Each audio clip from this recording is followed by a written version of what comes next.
welcome to the Noon Whistle. Here we are. It's another great Tuesday. Thanks for tuning in. And I'm with a couple of important people here because, well, Dustin's back from spring break and he wasn't here last time. So go ahead, Dustin. I'm going to warm you up. Let's get right to it, back from spring break here. Yeah, well, today we have a great guest, two-time Noon Whistle appearance member, fellow Rotarian, amongst a whole bunch of other things. Brian, why don't you tell us a little bit about who you are, why you're here, what you do. Give us a rundown. Sure. Why are you here? Yeah. The call was put out and I answered.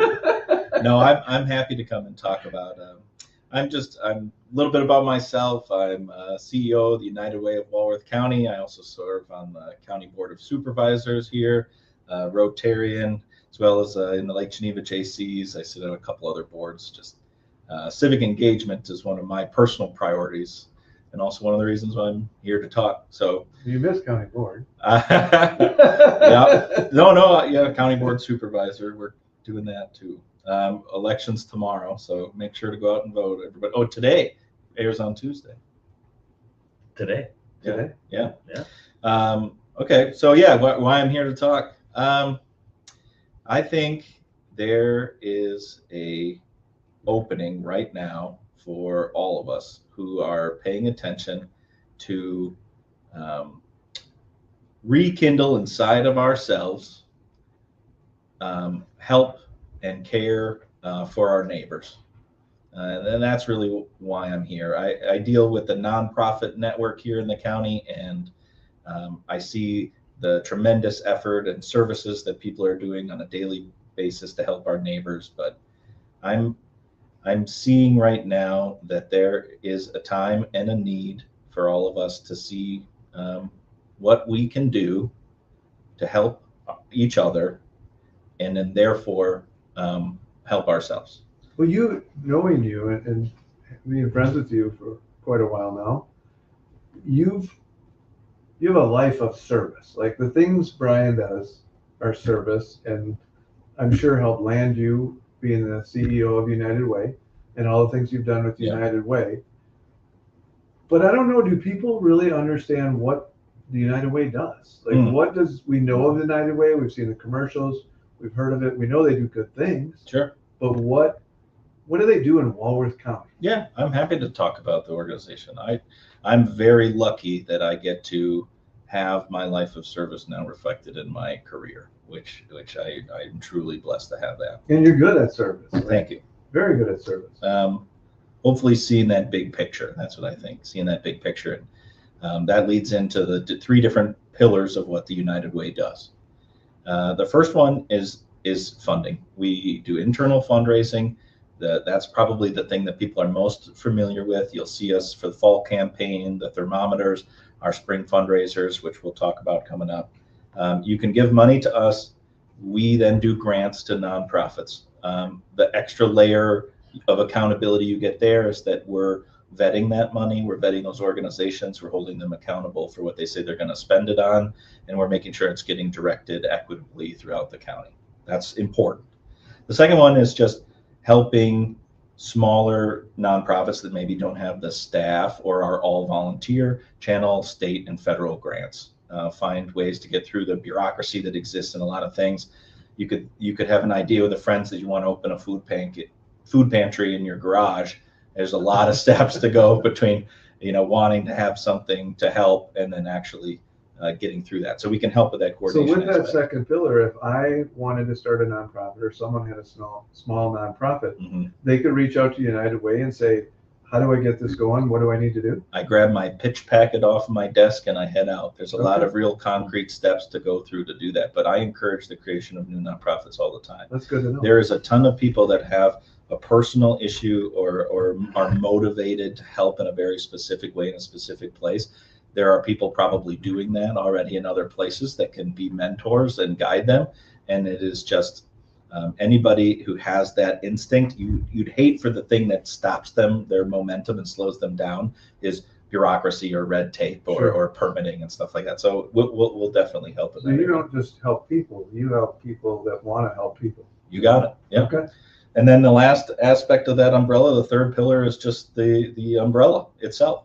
The nonprofit network, if I'm trying to pay attention to the whole, is seeing where there are gaps in services, there are things that are not done, there are people falling through the cracks that could be helped. I want to be able to go to that network and with credibility and trust say, here's an area that maybe we should look at expanding your scope of services. And I need them to believe me, to trust me that I'll be a partner in that expansion, and then have some of that fundraising dollars that we have too to back it up.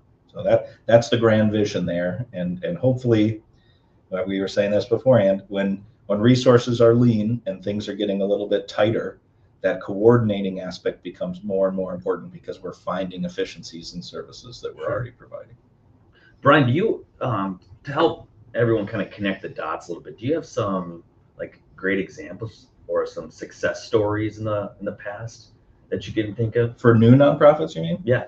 I don't know if she wants me to do that. Well, of course, I'll talk about Step It Up with Stesha. She's here in Elkhorn.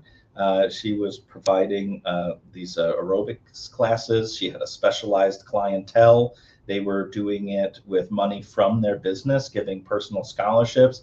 Somebody had mentioned to her, try to get connected with the United Way. I came in, I said, if you're providing all of these resources and scholarships to people for free, you're already connected with your clients. If you were to run a nonprofit in conjunction with your for-profit business, separate those things, get your tax deductions for what your business is donating to your nonprofit, be able to inquire about tax deductible donations for people who wanted to give you equipment, etc. It's a lot of paperwork that sometimes people are intimidated by, but if you can help people get through it, maybe you're one extra piece of gym equipment or 2 extra sponsored scholarships that can really help just, again, a local person who is already doing good, who already had a vision, find some of those efficiencies to make sure that it wasn't a burden on their business, Sure. but it was actually, helping them find clients. And that the service can continue. Sure. Yeah. Yeah. That's a great example of United Way being a great resource. And I think when we think of United Way, we think of help with, I don't have a place to live, or my car broke down, I don't have a way to get to work, or food, or things like that. But I know you talk about, there's some other things that maybe aren't like consumable or in front of us. So tangible. That's an important connection to United Way and what you do and what your nonprofits do. Well, it's a bit of a nuanced concept, but I know your viewership can handle it. So we'll get. They're smart. We'll get right into it. Yeah, our viewership, man, they're super smart. If I think of just the county, let's say, because that's my whole network here. Just the population as a whole, there's trends, and we'll call it social well-being. If things are tough, if we're dealing with fuel price increases, or we're dealing with a national tragedy, something happening that creates, we'll say, a malaise in general, the thing that gets us out of it as both Americans and society has always been this civic connection, our ability to have recreational time, get together in groups, church groups, recreational groups. You guys know about the importance of team sports, these things that create connections in society. This is so important. Service clubs, we'll all sit here and talk about the value of participating in service clubs. When things are hard, those activities are some of the first things on the chopping block, both because they cost money and they cost time, and time is money.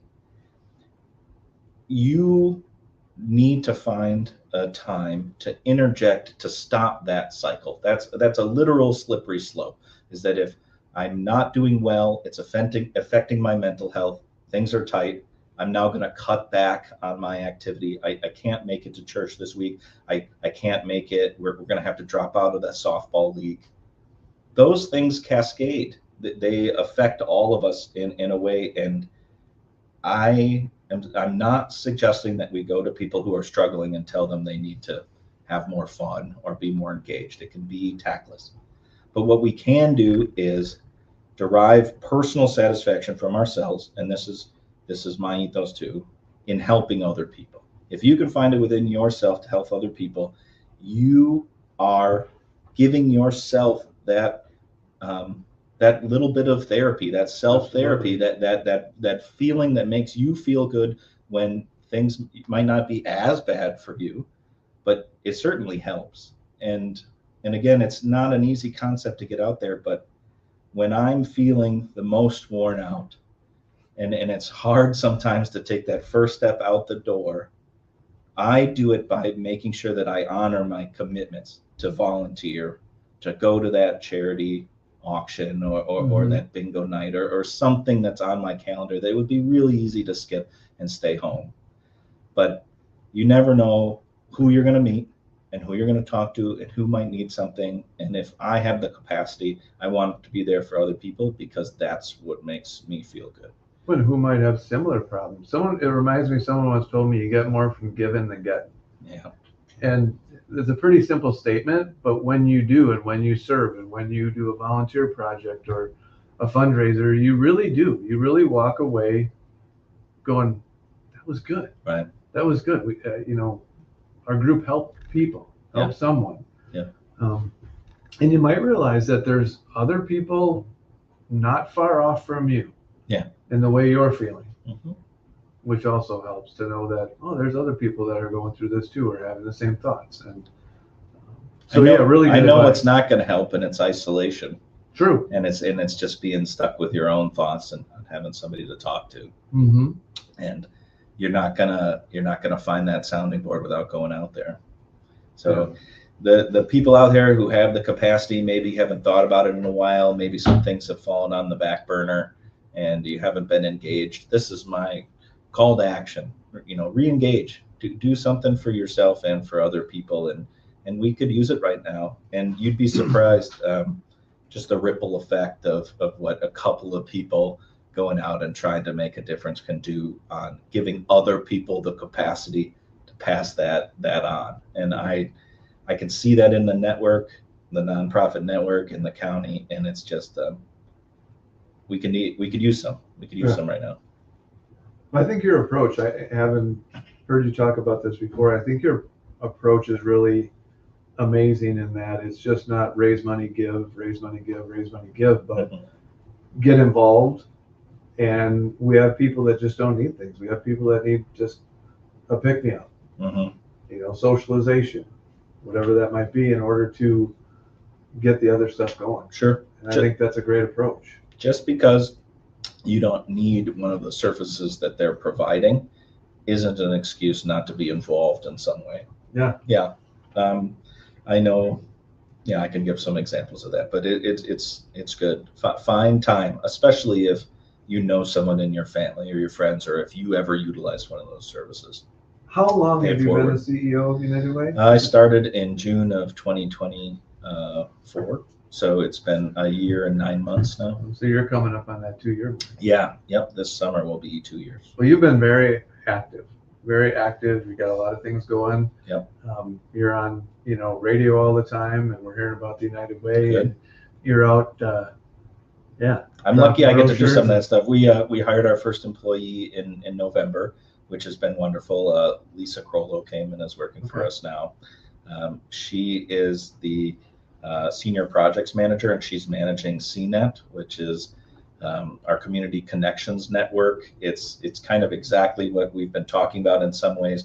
We're trying to find families that are kind of on the edge of serious crisis, and to do early intervention with multiple nonprofits coming together. It's this blending of coordination, channeling resources, and then that kind of warm handoff that United Way represents in a single point of service organization. So we're very happy about CNET, and today isn't the day, but sometime I'll come in and tell you all about it. That's a whole nother one. That could be visit 3. Sure. Visit 3, repeat customer. Yep. So we have the phone number up there for the United Way. If I'm someone that I don't know where to go or who to go to, obviously, we're fortunate in Walworth County. Human Services is great. Can I just call you and go, I don't know where to go. Here's my problem. Here's what I'm facing or I'm going to face. And can you be that resource? So 211 is an excellent resource. Okay. 211 is the 24/7, 365 hotline. United Way is the facilitating organization of 211 in the state of Wisconsin. Okay. So United Way Walworth County, we don't have a localized call center, but we contribute funds to Impact 211 in Milwaukee. They handle the call volume here. That information, the resource guide that the Treehouse helps put together or puts together and other organizations support, is going to be just an amazing source. Anybody can call at any time. There's an app as well, especially relevant for our educators in the audience. Giving that app to your students can be super useful because they might have something at home. It will open it up. You can search by category. Okay. We have food insecurity. It'll open a list of the food banks, their phone numbers, hours of operation, location. You can connect right with like Dial a Ride or the Walworth County Connect in there to get a ride. There's a lot of things. So I really recommend 211 as a resource guide. Okay. We're kind of the if you go through that process and you weren't able to get where you needed to go, give me a call. And, Okay. and then if specify that you've gone through the system. But that's if you're in need of resources. If you're wanting to help, we are always in the market for really good board members. I mean, we're in a place where we're a working board. It's not just show up to a meeting and vote yes or no, but somebody who kind of has that similar ethos. That's who I'm looking for, that wants to buy in, that understands that community connection, and has some capacity within their weeks to spend some time on United Way stuff. All right. Did you hear that? And they should reach out directly to you. Yes, yep. There's an application on the website. They should give me a call at the number on the screen. Yeah, we're really looking to find maybe 2 or 3 more people before the end of the year. So that would be great to have some people come on board. All right, out there, if you have some time and some talent, give them a call. Join in and help the cause. Do we want to touch on the 25th? I do. Okay, I do. great. I think we're getting there. We got to. Thanks for the explanation and sharing all the things that you do and those resources. But we wanted to touch on, you have a fundraiser coming up, correct? We do. So, what are we doing on Disco Night? So this is our second annual, if you will. Our spring campaign is going to have 2 aspects this year. This is the one I'll talk about today. We're going to be at Grand Geneva on April 25th at 5:30. Tickets are available on our website. It is not just your standard sit-down speeches charity event at Grand Geneva. We wanted to be a little bit different, a little bit action-focused. So it's themed around events. So when you come, obviously dressed in costume if you want, expect to have a good time. We're going to have I might still have a leisure suit in my closet. yeah, I figured you will. We'll get you a nice wig. I'm going to get one too. We'll get that big hair going. We're starting with some live music. We're going into a magician, and then we're finishing with a DJ. There'll be dancing, food, but also stuff that you can do. So the fundraising aspects is we're going to have a jewelry box with a marquee item. You'll be able to say purchase a key to the jewelry box, and the winning key is going to open it for you. We're going to have like this vase filled with disco balls. I can't tell you how many because it costs a ticket to guess. If you guess how many in there, you're the closest, you're going to win a prize. We're going to have a photo booth, a 360 camera. We're going to do a dessert dash, which is, I don't know if you guys have seen that. You get together with your neighbors, you bid on how many tickets you get. The table or the group that bids the most, you're going to get a specialized take-home dessert from Grand Geneva. Okay. So something to take home.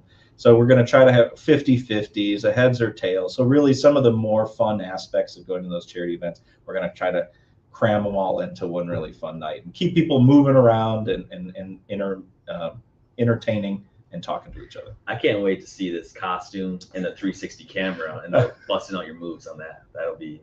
That'll be the next background on the next Noon Whistle. Good. I've been doing a flexibility program, so I'm feeling pretty good about it. Good. Do you have to buy tickets ahead of time? I was trying to. There is limited capacity in the room. It certainly helps us ahead of time. If you forget, you can give me a call or shoot me an email. We'll get you on the guest list, and you can pay when you get there. We certainly don't want that to be a barrier to somebody coming. But tickets are going fast. Last year we had some available at the end of the year, but we were overlapping with purple and gold, which was not a good decision. So this year, no excuses. come on down to Evergreen Ballroom at Grand Geneva on April 25th. Tickets All right. available on the website. That sounds like a great time. So get your tickets early, get them often, and Bring your friends. It's going to be yeah, fun. bring your friends, and make sure Dig you're deep in those I was closets. just say, yeah. You got me thinking. Dig deep now. in your pockets. Yeah. Dig deep in your closets. Yeah, because I think I got a couple of shirts that the collars are like they come down to about here. Right? So Perfect. Yeah. So yeah. Uh-huh. All right. I wasn't born yet. So like, did was John Travolta going to do a stop in or no? Did he cancel? He's got a very busy schedule. Okay. Yeah. All right. Well, you tried. Next time. Yeah, next time. Great. Every year we'll get a little bigger. All right. Well, get there. Get your tickets. Get there. It'll be fun. And on that note, we got anything else? Or Yeah, just let me thank you guys for having me in and being interested in the United Way and the nonprofit network and doing your part as well to help make our community a better place. We love talking to you. We'd like to have you back a third time, I think. We'll talk about CNET. Yeah, Dustin and I will vote after you leave today, but I think I think you're okay. All right. All right. Hey, thank you. See you guys. Thanks for listening.